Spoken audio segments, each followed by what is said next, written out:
क्या आपने एक युवा संत को कभी मन की बात पढ़ते देखा है?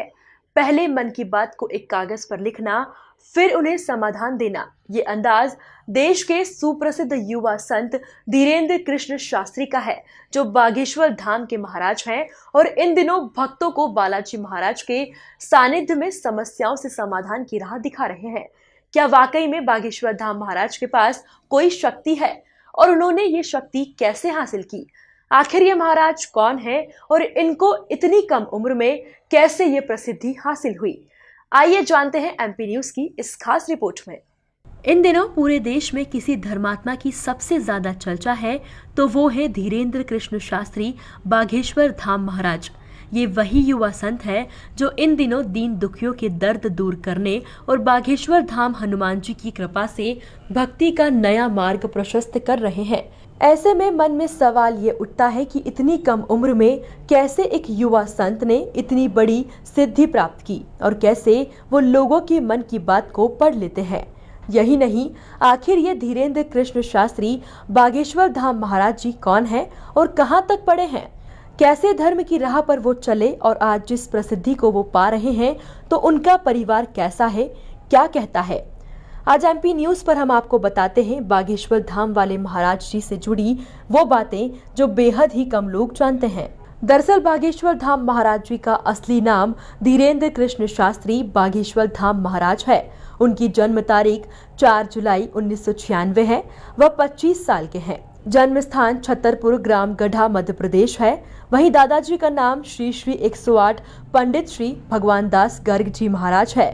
पिता का नाम श्री राम करपाल गर्ग और माता का नाम श्रीमती सरोज गर्ग है। वहीं एक भाई और एक बहन है। दरअसल बागेश्वर धाम वाले महाराज बचपन से ही अपने माता पिता के एक छोटे से घर में रहते थे।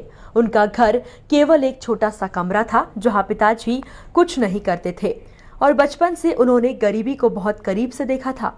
अपने बचपन के संघर्ष को जीने के साथ ही धीरेंद्र कृष्ण शास्त्री ने अपने दादाजी से धर्म जागरण सीखा। यहीं से सफर शुरू हुआ धीरेंद्र कृष्ण से बागेश्वर धाम महाराज बनने का। उस वक्त उनके दादाजी संत थे और निर्मोही अखाड़ा से जुड़े थे और वहीं बागेश्वर धाम महादेव के चरणों में सेवा किया करते थे।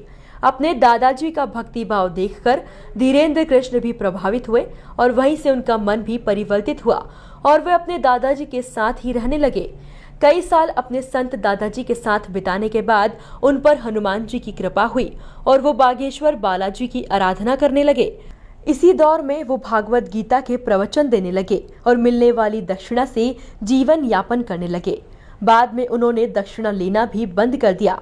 इसी के साथ साथ धीरेंद्र कृष्ण शास्त्री ने 8वीं तक ही पढ़ाई की, वो भी अपने गांव के सरकारी स्कूल में, और बाद में उनका गंजित में जाना हुआ जहां गंज 12वीं तक की पढ़ाई पूरी की।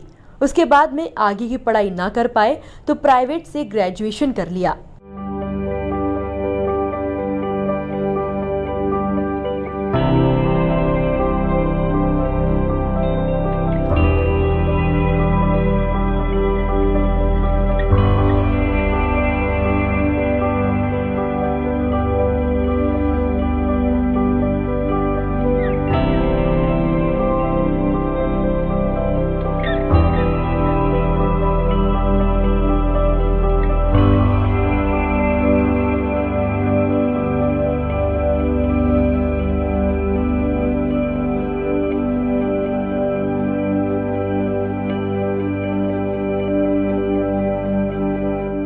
खुद बागेश्वर धाम वाले महाराज जी का मानना है कि उनकी सबसे पहली गुरु उनकी माता जी हैं, जो शुरू से रामायण गीता पढ़वाती थी।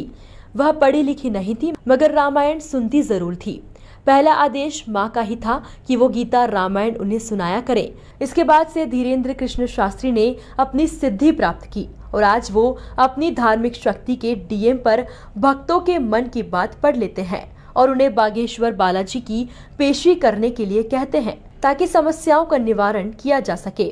आज इन्हीं युवा संत से प्रभावित होकर योग गुरु स्वामी रामदेव से लेकर देवकीनंद ठाकुर महाराज और कई नामी संत और मंत्री अफसर बागेश्वर धाम पहुंच रहे हैं और इनकी ख्याति पूरे देश में देखी जा रही है। इसी के साथ साथ बागेश्वर हनुमान जी के आशीर्वाद का अनुपम एहसास भी अनुयायियों को हो रहा है।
मिलाकर इस युवा संत ने आज के दौर के बड़े बड़े धर्मावलंबियों को सोचने पर मजबूर कर दिया है और बालाजी की कृपा से उनके अंदाज़े बयां को पसंद करने वालों की बड़ी तादाद देश दुनिया में देखने को मिल रही है।